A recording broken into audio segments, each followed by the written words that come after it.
Okay, I'm going to get started and then people probably filter in. I am Patti Andreski. I'm a lead research specialist in the Office for Health Equity and Inclusion at Michigan Medicine. So for more than 25 years, I've worked for many individuals who have had a variety of letters after their names, PhD, MD, and even JD. But from the first day that I met Bob, I knew he was different. I introduced myself to him and said I was really excited to work for him and I would do whatever I could to make sure that he was successful. And he stopped me right there and he said, "You don't work for me, you work with me. And I want us both to be successful in our roles and I want us both to feel valued." So for the next 10 years, I worked with a man I respected, I admired, and I really came to be a very, very dear friend. We worked on many projects together, and he always encouraged me to take the lead on the data analysis plan. And we'd have very spirited conversations about SAS versus data and about spreadsheets. The guy loved spreadsheets. He drove me crazy with spreadsheets, but I eventually came to find their value as well as the years went on. So I enjoyed so much collaborating with him, with the endless, expansive network of mentees and colleagues who wanted to work with him. I enjoyed helping the students as they navigated their way around the PSID data, which wasn't very easy. And he always made me feel valued on his research teams by including me in meetings and during analysis sessions, and even I went to many conferences with him. So it was a great joy to be with him. One of my favorite projects with Bob was a series of salary equity studies that we did for the provost of the university. They were very complex and they involved many, many people throughout the university. And after we finalized the written report, we were asked to make several presentations throughout the university. During our final round of these studies, in rooms where I would not have been encouraged to speak before, Bob asked me to do these presentations. He knew I was really nervous and really scared, and he was very patient. He listened as I practiced, which seemed to be endless, but he stuck with me, let me practice through all of those times to make sure I got it right. So in those rooms with department chairs and deans, he really made me feel like I belonged. He encouraged me to answer their questions with confidence, and he definitely was so happy at the end. And when we were all complimented for the important work that we did. That was just Bob.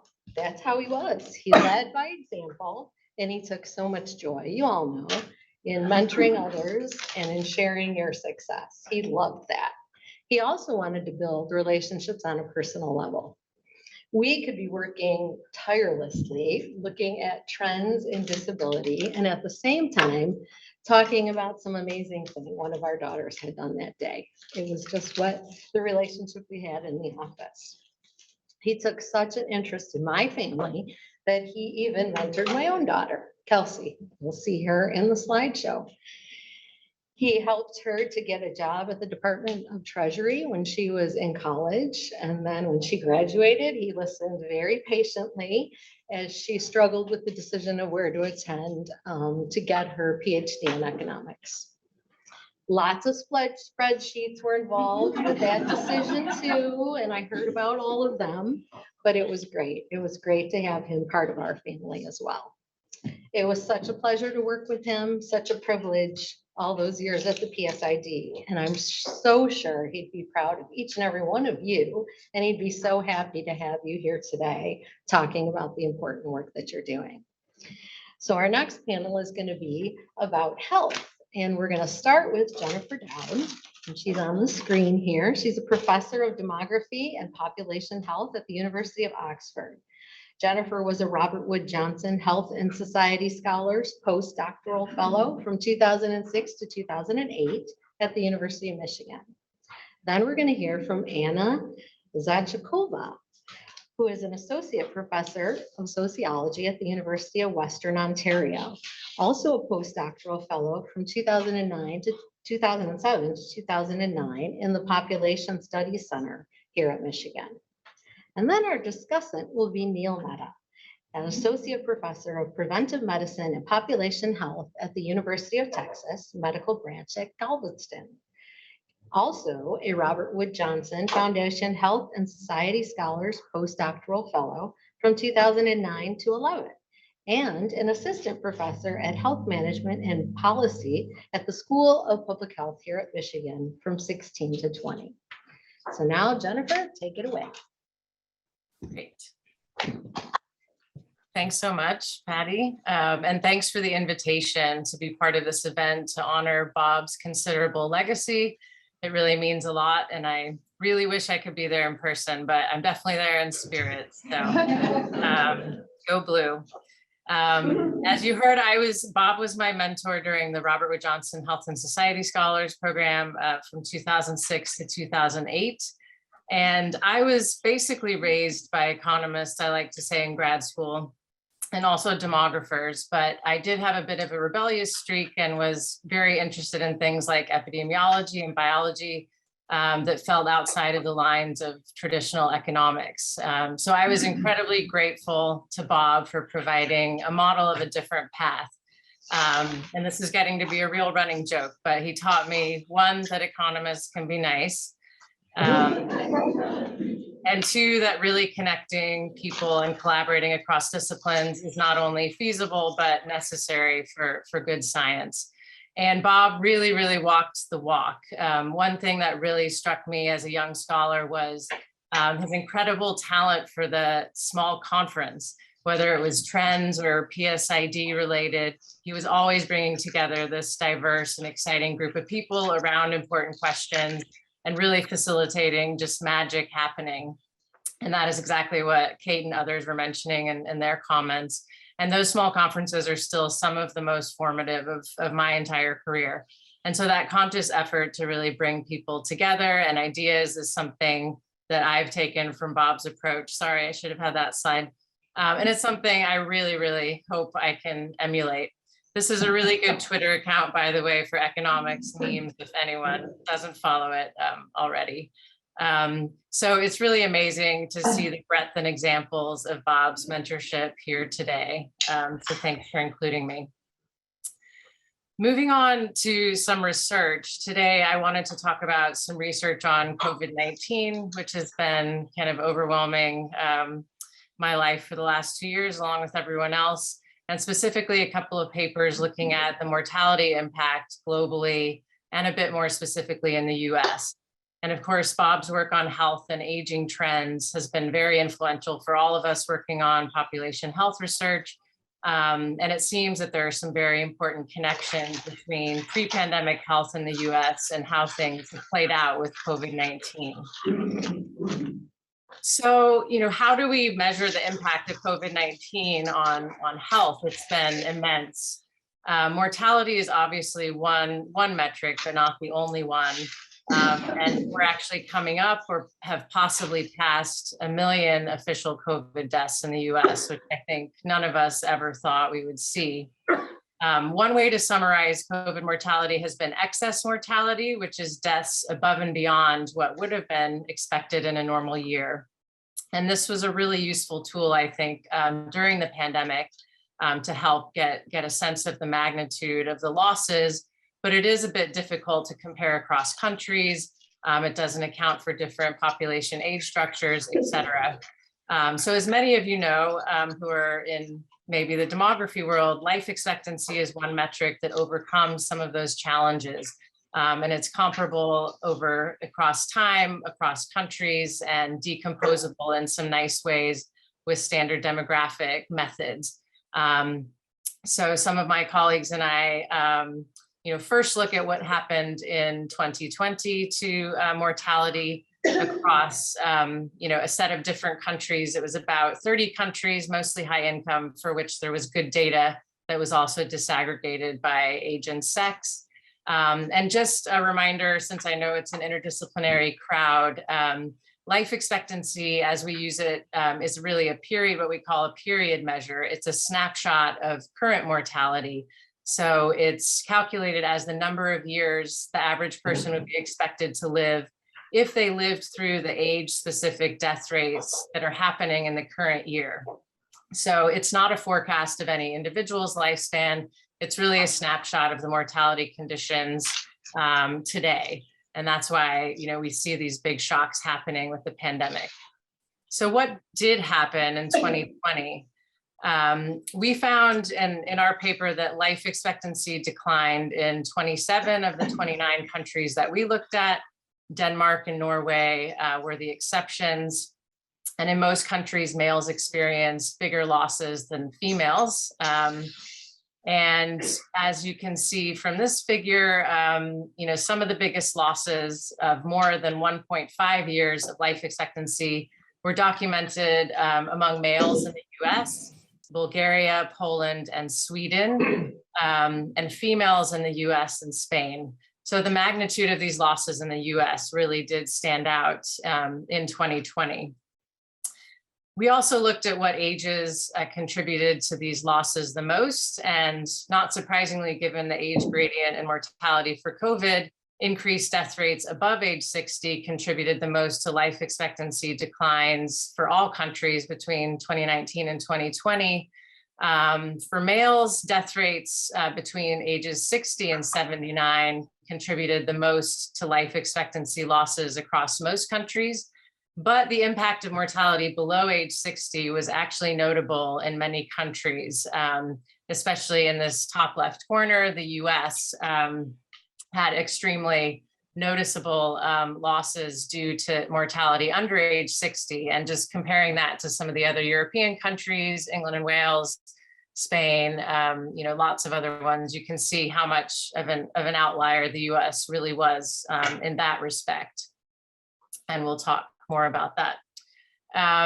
So 2021, I think we were all very hopeful going into that. Once we heard the vaccine news in November of 2020, it seemed like 2021 would be a much better year, I think, going into it.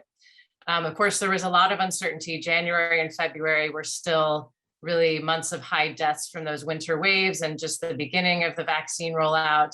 And then I think we ran into real life where we realized there was going to be highly variable vaccine rollout and uptake. We had the new variants emerging, Delta and Omicron, that were much more transmissible. So we actually saw many more infections and much more transmission in 2021. But we were also better protected by immunity from vaccines and prior infections. So it's a bit of a mixed bag. Thinking about what the end result of that will be. So what did happen in 2021? First, I'll kind of orient you to this really nice data visualization that my co-author Jonas Schoeni put together. We have kind of these two levels of squiggly lines. The top one for each country represents the loss of life expectancy in months from 2019 to 2020. So here you can see this was 17.8 months for Bulgaria. And the second little squiggle represents the additional loss from 20 to 21.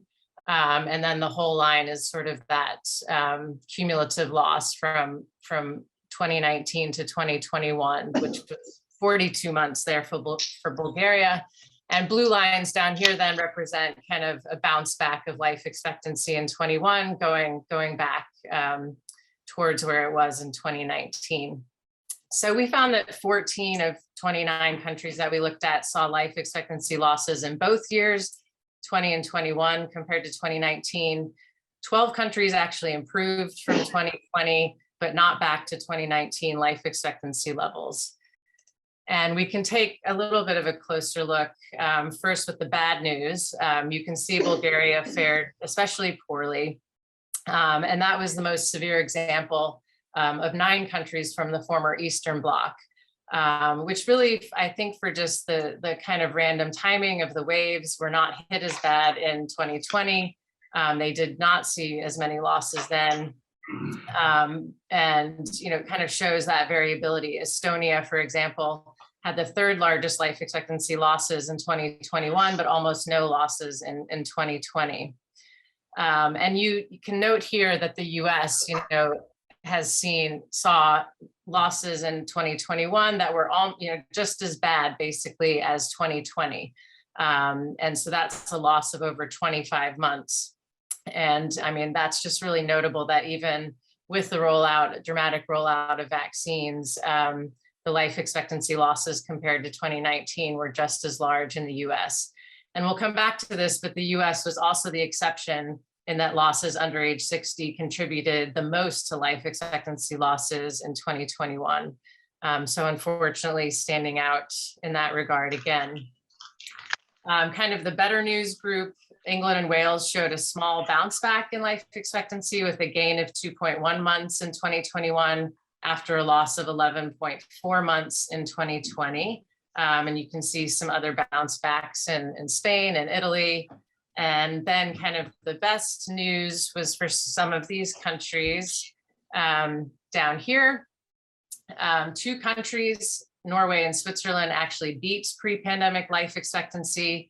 And one country, Denmark, saw losses in 21, but not 20, which was kind of unusual. You can see countries like Belgium, Sweden, and France witnessed bounce backs from substantial life expectancy losses in 2020, getting back to the life expectancy levels of 2019. And again, looking a little more closely at this by age, what we saw was that the pandemic mortality burden shifted younger in 2021 compared to 2020. And this is not surprising. I think not only was the vaccine rollout prioritized by age in many countries and take-up was higher, but a lot of those first waves in 2020 really hit older, were less expected and thus hit nursing homes and care homes a lot harder. So probably in 21, older people were also a little bit more shielded than they were in 2020. You can actually see down here at the bottom for the US that mortality in over 80s actually did return to pre-pandemic levels. But overall life expectancy losses were slightly worse in the US because of worsening mortality under age 60. But we also saw this shift in mortality away from the oldest ages in many other countries, including Austria, Belgium, the Czech Republic, and England and Wales. And then we had kind of a group of countries. Here you can see Croatia and Greece and Hungary that saw almost no losses in these younger ages, 40 to 59 in 2020, but substantial excess mortality in that group in 2021. And so despite the shift to a greater contribution of mortality from under 60s in 2021, increased mortality over age 60 was still the biggest contributor to life expectancy losses compared to pre-pandemic levels, except again in the US. The US actually saw more losses due to mortality under age 60. So it's quite notable, which again, we'll come back to. We also compared pandemic life expectancy declines with some historical mortality crisis over the past 120 years to try to put this into context. Here you can see that the darker colors indicate larger drops, year-on-year drops in life expectancy, obviously huge effects of the world wars and the 1918 Spanish flu pandemic. But you can also see that kind of some other flu pandemics pop up, that there are, years where we see some declines in life expectancy. It's not completely unheard of. But, for one thing, we haven't seen declines of this magnitude since World War II or the post-Soviet mortality crisis in the Eastern Bloc. And with the kind of flu shocks that we've seen in the past, they often see a pretty quick bounce back within 1 year or two. So the sustained losses we're seeing in COVID, which hopefully will start dissipating, I think are quite strong and notable. We also did some projections of what life expectancy would have been in the absence of the pandemic, because of course it's not just comparing to 2019, we would have expected some improvements. And so even for countries that fared relatively well, COVID-19 still derailed the trajectory of mortality improvement. So no country achieved their projected life expectancy without the pandemic. So these are really also foregone gains that we're seeing. So to summarize, we really saw this divergence, at least, with the caveat that this is within the 30 high-income countries that we had good data for, compared to 2021, where everyone was kind of, hit hard and in unexpected ways. There was more of a divergence in the impact of mortality in 2021. And some saw bounce backs, but others saw things get worse or sustained gains. I think the US results are something that, we're all going to be grappling with for a long time. It seems that the US pandemic really accentuated the pre-existing midlife mortality crisis. And I think the causes are surely complex, including vaccine uptake, the politicalization of non-pharmaceutical interventions, underlying social and biological vulnerabilities, increases in non-COVID mortality. But I think that's something, that the trends group and the work that Bob's done will be, well placed to help illuminate some of these mechanisms. And this was a paper that came out, or I guess it came out in 2020, but by Bob and colleagues comparing the health status of adults 55 to 64 in the US compared to England. And you can see just kind of across the board, even with measured, biomarkers like diabetes, glucose levels, inflammation levels, that US adults definitely are in worse shape for these underlying conditions that probably increase the risk of severe COVID. So, this certainly could be part of the story. And Bob and Judy Seltzer and other colleagues early in the pandemic also looked at how different distribution of underlying conditions, might affect vulnerability to severe COVID and mortality, showing that Black Americans had much higher risks from pre-existing conditions. And in their estimates, Hispanic Americans were the least vulnerable based from an underlying health status perspective. And when this played out during 2020, we actually saw in the US, some really big differences in these life expectancy drops by race ethnicity, which were quite shocking in magnitude. So you can see here the drop was 1.6 years for white males, 3.6 years for Black males, and 4.5 years for Hispanic males. So we have a pretty recent preprint where we look at this kind of in more detail and by lots of causes of death. But one thing that stood out was some decompositions, again, by age group. And if you look here in the bottom in this red COVID column, you can see, how much more impacted Hispanics were kind of in these, still working ages, 50 to 59 and 60 to 69, compared to the other groups. And so, this really speaks probably to occupational exposures, living arrangements, ways in which exposure to the infection actually overwhelmed perhaps advantages that Hispanics had in underlying health status in this case. And so that's really interesting. And what else is it about the US? I think there's so many potential mechanisms to think about why it's gone so wrong. And it's been really interesting for me to look at this from the perspective of what's happened in the UK. But there's definitely hypotheses about differential vaccine uptake. The US has, not had as good a take up overall, but even at older ages, and especially booster doses, stayed much lower than the rest of Europe. And that mortality that we've seen from the Omicron wave kind of showed that. There's been some counterfactuals done of how much lower US hospitalizations, for example, would have been during the Omicron wave if they had the vaccine coverage of some European countries. And I'm not seeing one of my figures. I just had a figure showing the much higher death rates kind of at all ages, but especially at younger ages in the US compared to England.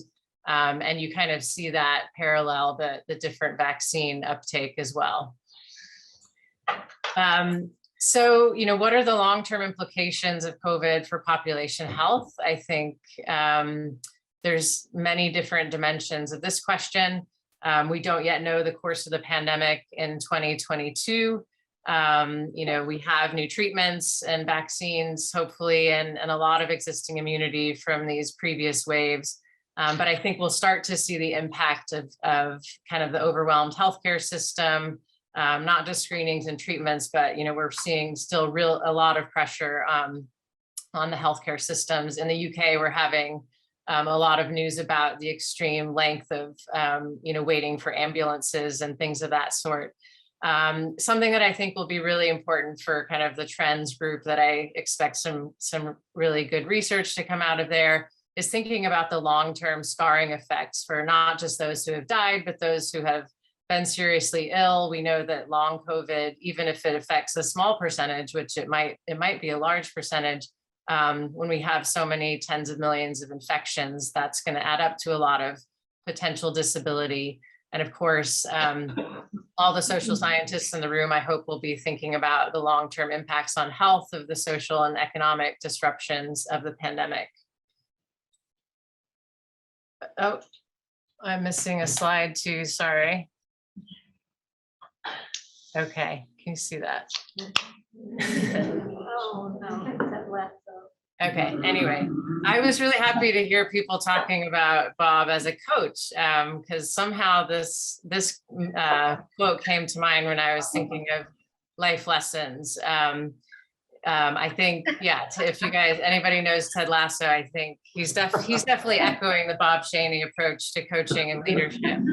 And I just wanted to finish with saying I'm really grateful for this model that Bob has provided me and all of us. And I think we can all agree he's not just the academic we want to be, but absolutely the human that we want to be. So thank you. I'll leave it there.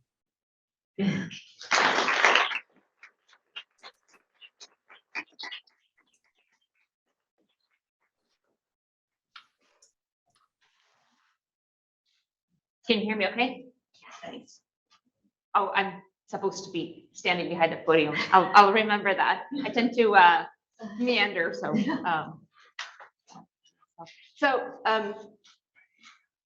Bob helped me get my first grant. And then he helped me write papers on that grant. Then he put me in touch with people who further supported my career. And so, in a very real sense, everything that I do today, everything that I am as a scholar and as a person is in small part or not so small part, thanks to Bob.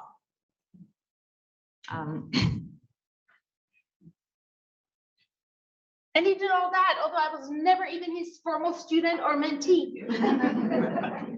He just did it because I asked and because he was Bob. So normally, I love to present. I mean, we all love sharing our ideas and getting feedback. This is different. I really want to do this extraordinary event justice, and I am so nervous. So,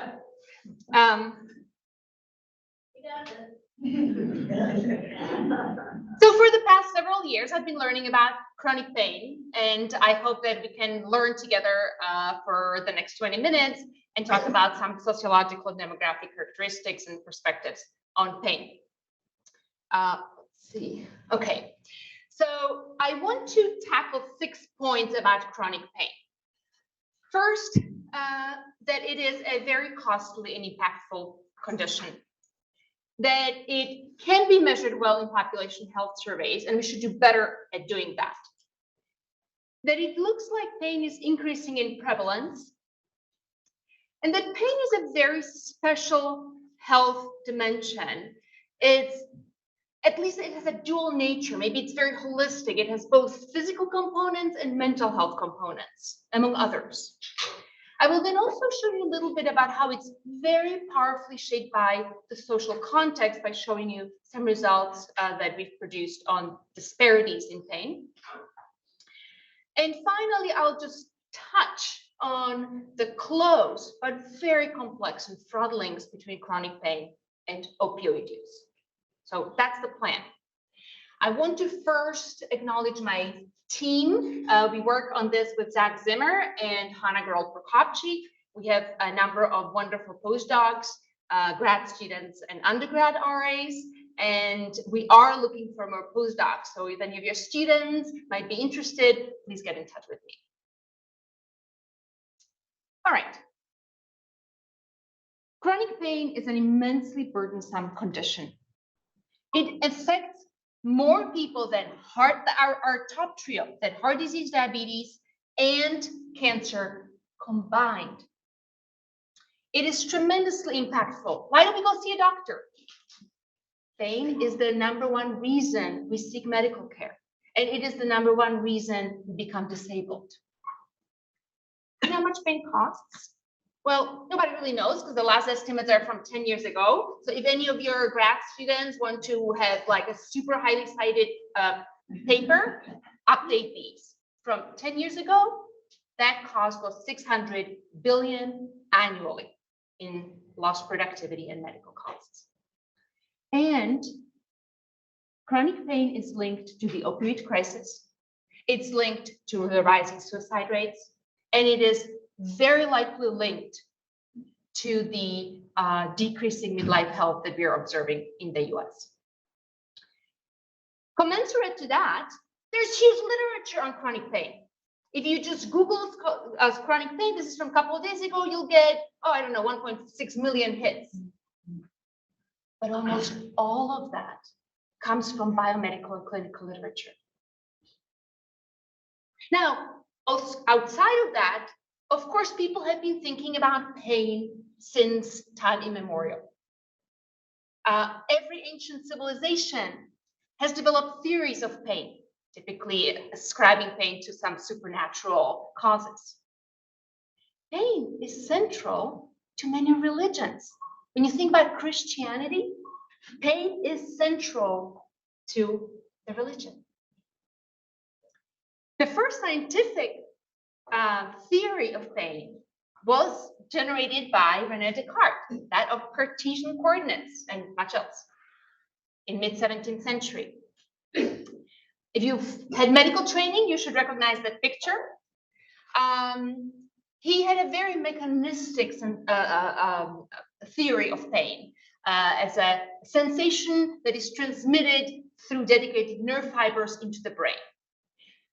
This mechanistic understanding has hampered or influenced pain research for 300 years. And I will argue that it still influences how we think about pain, we as lay people and in medical practice. So in that sense, a turning point has been in the 1960s when Melzig and Wall developed the gate control theory. Let's leave the details to some other day, but the key thing about this theory is that for the first time, they ascribed a central role in pain experience to the central nervous system, to the brain and the spinal cord. And since then, we've only seen more and more that the pain experience, it's really in your brain. It's in your head in a very real sense. Okay, so all of the literature, in the biomedical literature, all of this theorizing, yet in population health, we've been mute.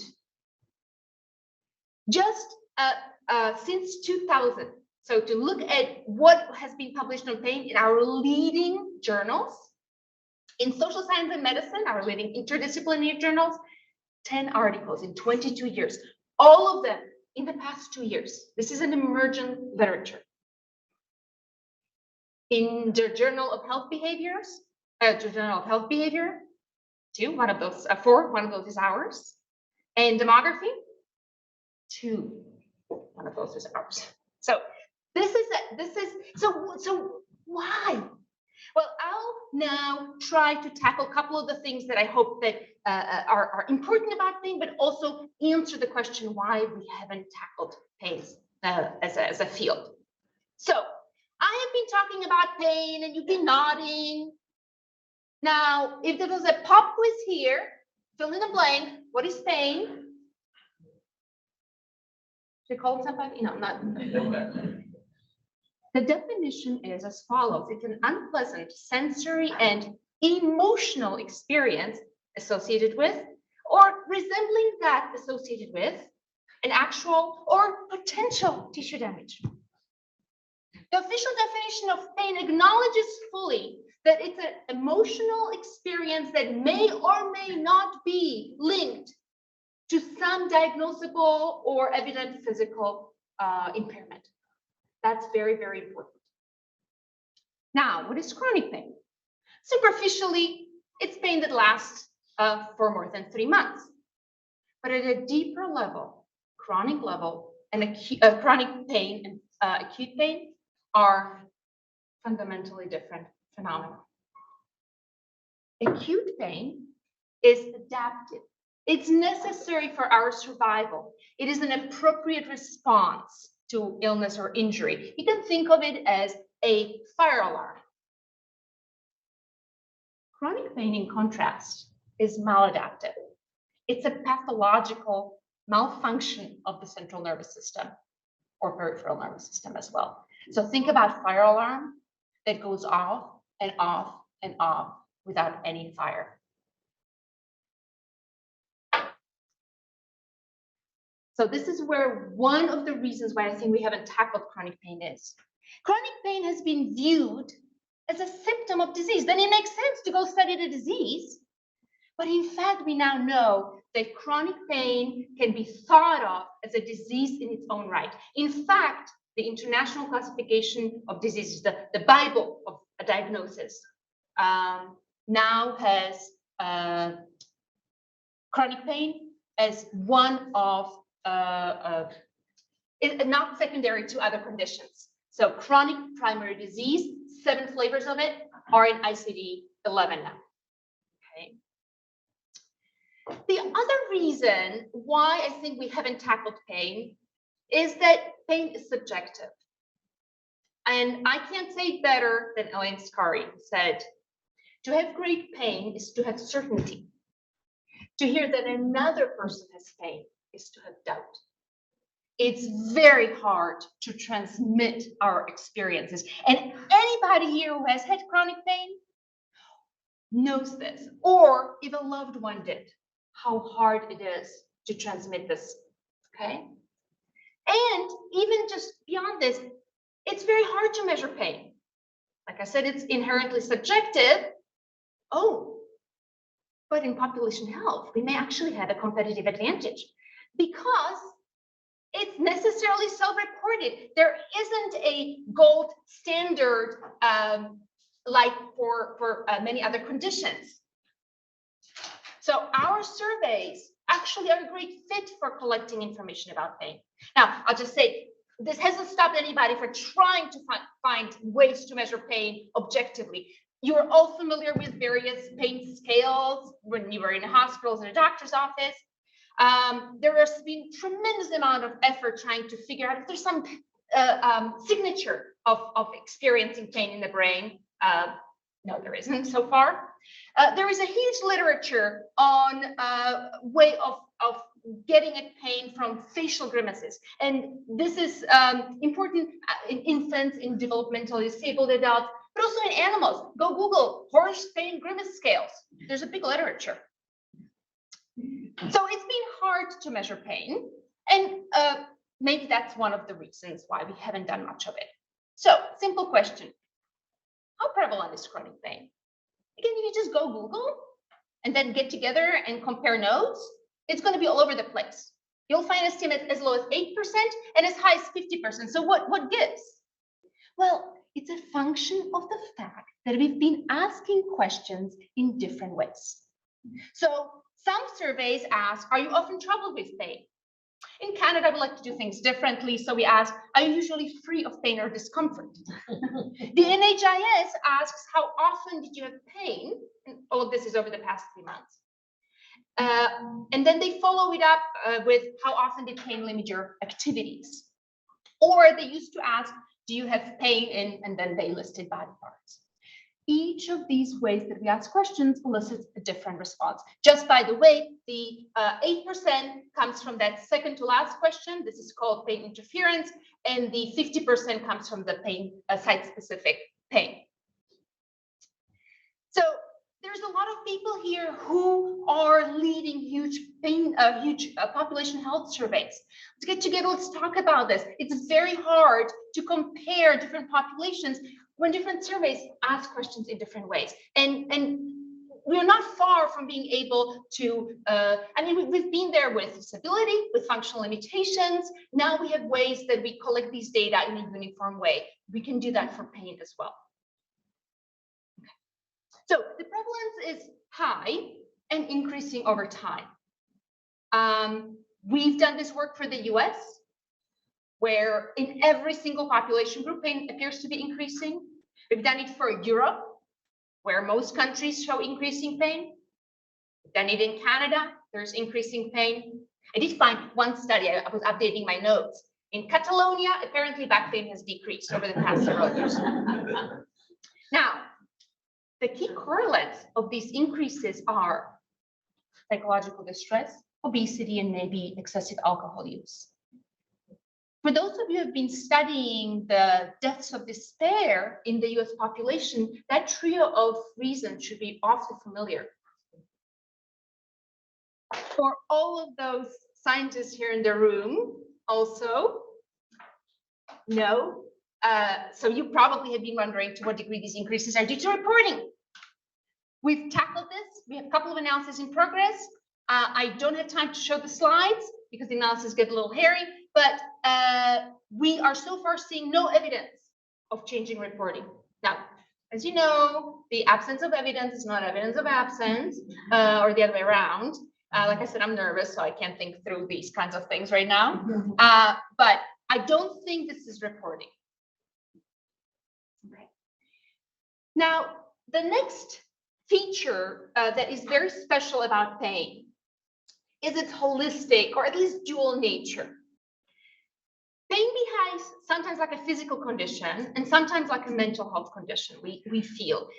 But it makes it complex, but it also makes it sensitive barometer or measure of population health. So let me show you sort of one example. We correlated a number of, I don't know how well you can see, but number of mental and physical health conditions with one another, including with pain. The size and darkness of the circle represents the correlation size. And you may notice that pain is particularly strongly correlated with depression, fatigue, and anxiety, although also with physical health conditions. So that's really important because we really do tend to think about pain as linked to physical health, but it's actually very closely linked to health behaviors and mental health. Moreover, pain is very, very strongly impacted by social factors. So I'm going to show you just 3 pictures. One is there are large disparities in pain by race and ethnicity. And in some ways, this is sort of what we know from our other work, and in some cases, maybe a little surprising. So remember how I told you that most of the stuff on pain has been done by people in biomedical and clinical work, and most comparisons are black and white, maybe sometimes Hispanic. And what we found is that these 3 groups have pain reasonably similar from one another. Blacks typically have little less than whites. Asian Americans have less pain. But what is particularly striking is that Native American and multiracial adults, and multiracial adults is the fastest growing racial group in the US, has the highest pain. What is really interesting is that to some degree, this is due to socioeconomic differences, but the multiracial group has excess pain even net of SCS. So we think that maybe it has to do with some psychosocial factors like discrimination, stigma, identity, belonging, those kinds of factors. We also found large disparities by education, but again, with some surprises thrown in. So if we look at chronic pain by less than high school, and up to MA plus, we see this, that the gradient that we know with more pain among the less educated, etc. But in the middle are people who attended college but didn't earn a BA. There's 60 million Americans in those bars. Their pain is higher than those who never went to college in the first place. What gives? Moreover, maybe it's occupations, maybe it's income. Well, not quite, because when we control for all that and health behaviors and a bunch of other stuff, the people who went to college and dropped out or earned an AA still stand out. Again, maybe some psychosocial factors. And the last picture that I want to show you to illustrate how pain is very, very responsive to social factors has to do with geographic pain disparities. So in 2020, we collected data from about 4,000 odd Canadians and Americans. And one of the questions, or some of the questions were on pain. What did we find about the distribution of pain across US states and Canadian provinces? What we found was this. Overall, US had much higher pain than Canada, although that difference was due to economic differences, so lower incomes and more financial distress in the US. But we also found these pain hotspots in the Deep South, in the Appalachian region, and parts of the West. And these were not explained by individual factors. So this could be contextual factors having to do, or maybe something to do with opioids, because these are exactly the same areas that have high opioid use. Now, I have 1 minute left. Patti told me one slide, and it took me like forever to narrow down all the stuff I want to share with you about chronic pain and opioids. So I want to, whatever I say, the key thing is pain is terribly undertreated. That's very important, but it is also over-medicalized. Chronic opioids have become the most prescribed class of medication in North America. The two factors that to me are startling, no matter how, how many times I see them written up in the literature, is that we do not have any results that show that opioids are effective for chronic pain. None. So one recent study said the quality of evidence for any outcome like pain score or etc. was very low. In contrast, we do have very good literature on severe side effects, and not just side effects like respiratory or gastrointestinal issues, but issues of dependence, tolerance, and pain sensitization, so increased pain, pro-inflammatory changes, and even epigenetic changes that are associated with increased pain sensitivity. In other words, and that's my last bullet point here, long-term opioid use appears to be exacerbating pain, or at least has the potential to in many patients. So these were the 6 characteristics of chronic pain that I raced through, and I hope you have some questions, and I'm happy to chat about any of it. Thank you. Good afternoon, everyone. It's really an honor to be asked to present today. So thank you, Mary Beth, Kate, Vicky, for including me. It's nice to be back in Michigan. My both stints here, I had a relationship with Bob in different ways. When I was here as a postdoc, he was an informal mentor to me. I would meet him every once in a while over here at ISR. And then when I was on faculty at the School of Public Health, we started working together a little bit more on the Trends Network, which I'll talk about briefly. So it was, very hard to hear about his passing. And I'm glad I'm able to share this experience with everybody. I was out there in Texas. just a few comments about Bob's, at least in my view, a few of Bob's contributions to health, not all of his, but coming from the field of demography, I just wanted to highlight some of his influence on the field and his influence on my career development. The first is his work, along with others here at ISR in Michigan more broadly, is on the demography of disability. And wow, such a rich literature that came out in the early 2000s and up to about 2010, when I was doing my training.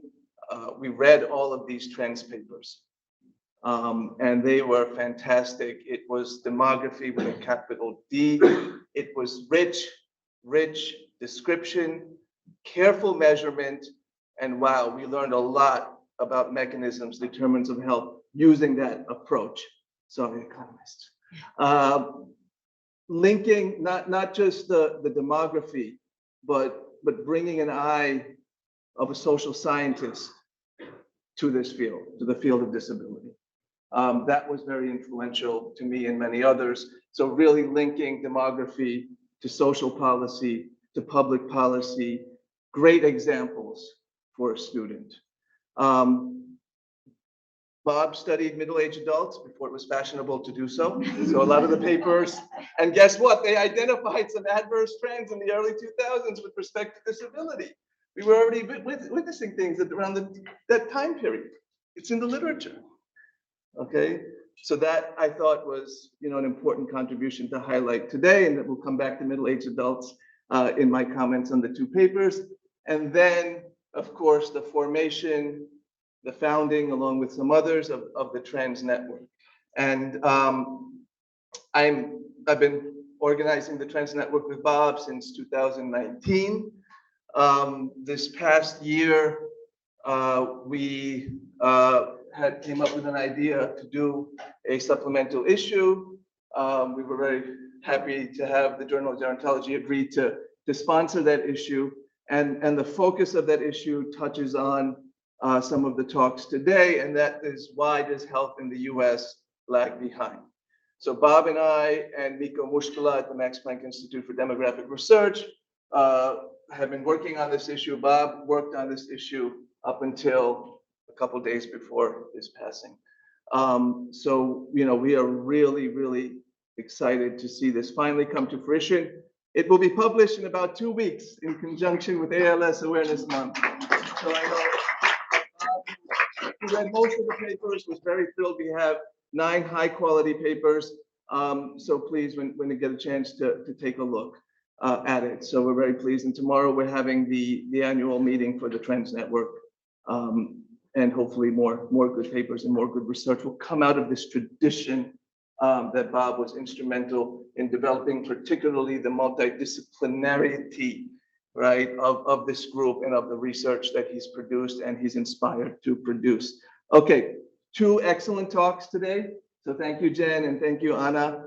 I think both talks were very much in the traditions that Bob elaborated on, okay? Both documented in a very careful, in a very demographic way, troubling patterns and trends in US population health, okay? Both sets of research were very careful with measurement issues, okay? And also had very strong descriptive elements in it that I think are very illuminative. And I think that really sort of builds on the type of work that Bob often engaged in. And both sets of works, embed these patterns within social and policy context. So I see a nice string here, and I just wanted to highlight this. I'll just make a few comments on each, and then we'll have time for discussion. Jen's work on COVID-19 and mortality, my view, puts into sharp focus the US failure during the pandemic. And wow, those were actually the best visuals I have seen on the mortality impact of the pandemic. So there's, I think, one paper that's published in the International Journal of Epidemiology, and there are at least 2 preprints that are available online. But we've seen these numbers, and there's a lot out there, right? There's a lot on this topic. But this, I think the summary, the way the estimates were summarized, right, were very effective, very meaningful. Again, because of the careful focus on the age pattern, I think one of the most important findings that came out of this, and again came out really clearly, is what's going on in middle age, right? The US looks really, really different. Some of the figures nicely showed that in the presentation today. And the bounce back or lack thereof in the US and in many other countries as well, I thought also was a very important contribution to this literature. I think this has to sort of come out from Jen's work and others, right? Pandemic Europe, in terms of mortality, in terms of life expectancy, pandemic Europe actually still fared better than a normal year in the United States. It came out very nicely in the first slide, Jen.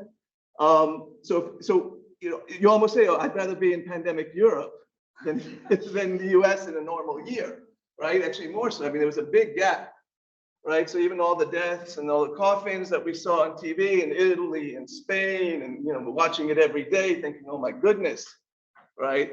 The mortality rates were still better than what we experience here, okay, in an average year. I think that's really important. Just a couple brief comments. Yes, period life expectancy, wonderful measure. I agree, Jen, we use it all the time. Should it be the primary measure of mortality impact? I'd like the group to think a little bit about that. There are some shortcomings, as Jen mentioned. No cohort, okay, alive today is going to experience that life table. And I think that's really one area where, given the data, given the analysis that's already been done, that's one area that this group can sort of think about, even if it's a think piece, even if it's speculative, is what's a sort of framework that we can use to understand what's going to happen, the enduring effects of the pandemic for current cohorts going forward. In the US and in other places, and maybe thinking about sort of short-term effects, right, which is continued COVID-19 infections, missed healthcare visits, so on and so forth. Medium-term effects, I think in the US, it really is going to see what's going on at middle-aged, right? So is that, the prior trends have now worsened? Are we going to go back to our prior worst trends, or is it going to get really bad, especially in middle age? I think that's going to be hugely important in how we sort of see what the sort of medium-term effects of the pandemic are going to be. Long-term effects, I think we have to look at the effects on educational attainment among young children, right? But maybe having a cohesive framework, right, structured along these lines or other lines would really help, move this research forward. Okay, Anna, I think this is vanguard research. You presented this paper or the earlier work when you started at Trends, I think in 2019 on chronic pain. I think it was one of your first presentations. We were wowed then, we continue to be wowed. Strong arguments and evidence for the centrality of pain in social science and health research. I really liked the sort of attempts to separate sort of potential changes in reporting styles from underlying secular processes. And those underlying secular processes are themselves, the idea of what that process is very complicated. And you're doing a lot of work. Your group is doing a lot of work in this area that I think is very, very valuable. Pain reporting across social groups. Again, the disparities don't fit cleanly within our rubrics, but you have to look at that carefully, and you have to look at the different levels of educational attainment, right? Not just college versus, no college would look at those with associates, those who may have dropped out, so on and so forth. And you found, what we would think are paradoxical findings. We see some of these for mental health, differences as well, right? So is it reporting, is it not? But I think your group is well poised to make some of those contributions. Just a couple comments. In terms of sort of next steps is, you've learned a lot already. So what can we use from what you've learned to enhance existing population data, our longitudinal surveys, health and retirement study, PSID, so on and so forth? What can we learn? What can we learn about measurement going forward? And I'm sure your group is already thinking about this, but that would be a nice further contribution to this research area. And then I was thinking a little bit about COVID and Jen's paper, pain, and then your paper. And this idea of sort of long COVID. Now, long COVID is not one entity. It's multiple entities. That's what's emerging. You have individuals who have experienced organ damage, respiratory damage, cardiovascular disease damage, and they have long-term sequelae. There's also another group that's emerging that are individuals who are experiencing long-term fatigue and long-term pain. Okay, and that group looks a lot like individuals who we've identified as having fibromyalgia and chronic fatigue syndrome. And both of those syndromes are thought to have infectious triggers, right? So how, and we think those are very prevalent syndromes, very understudied in demography. Okay, very understudied. So maybe there's areas here, sort of one subset of pain patients that can be sort of studied, especially with COVID. And we'll see, you know, we need good demography in this area. We need good epidemiology in this area.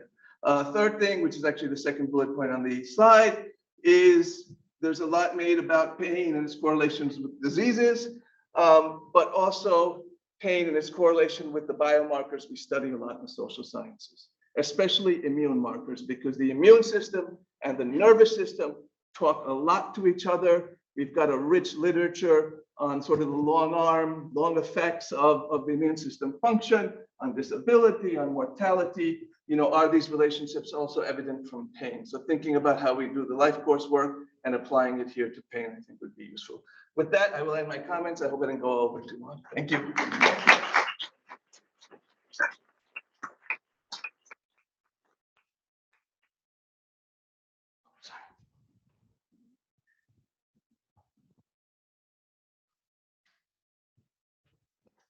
Okay, now we can open it up for some questions. Anyone in the audience? Gretchen? So my question is linking Anna and Jen's presentation, but also with two things in the headlines this week about opioid overdoses and gun violence in the United States at record levels. And so, Jen, I guess I'm wondering, is some of the US's noticeable differences also due to things like opioid deaths and overdoses? Yes, we do some additional, I guess, decompositions in the preprints if anyone wants to take a look, but definitely drug overdoses in 2020, and I'm pretty sure cause of death data comes out a little bit later, so I'm not completely sure about 21, but 2020 was pretty terrible for the US drug overdoses and at the ages that you would expect to see those big hits. So I think absolutely that's contributed to some of these extra life expectancy losses. But I think even COVID specific deaths, the age distribution was much younger in the US, even for COVID specific deaths compared to other countries. So I think it's that double whammy, and we're still going to have to try to understand what was going on there that made us more susceptible at younger ages. And homicide, yes, I think that's been a contributor as well. I think the surprising thing was that suicide was expected to go up in mental health distress, and at least in 2020, and those get registered a bit later sometimes, but there was no evidence of increases in suicide and some possible declines in suicide. So there's some kind of interesting unexpected patterns even with the despair deaths that will take some unpacking, I think. Thank you. Any other questions? I have a question for Anna on the Just one second. Sorry, thank you. I have a question for Anna on the racial difference in pain. What you were showing us was self-reporting, right? So that the black-white difference we were seeing was in self-reported pain. There is no other pain. Okay, but I thought I had read one was that doctors were much less likely to take reported pain by Blacks seriously compared to whites. that the sort of silver lining of that might be that opioids are less likely to be prescribed for Blacks, and therefore they're less likely to die from those drug overdoses. Is that all right? Am I That correct? is what is known, yes. That certainly not taking pain seriously, that's why pain is considered one of contested conditions together with long COVID, with fibromyalgia, with chronic fatigue syndrome. It's right up there with them. It's also more prevalent among women. And it's particularly undertreated among racial minorities. It might be a good idea that if it's undertreated, it's also perhaps less medicalized. Your distinction that you made between treatment and medicalization. So, it's very hard to put into 1 minute answer something that's a semester long course.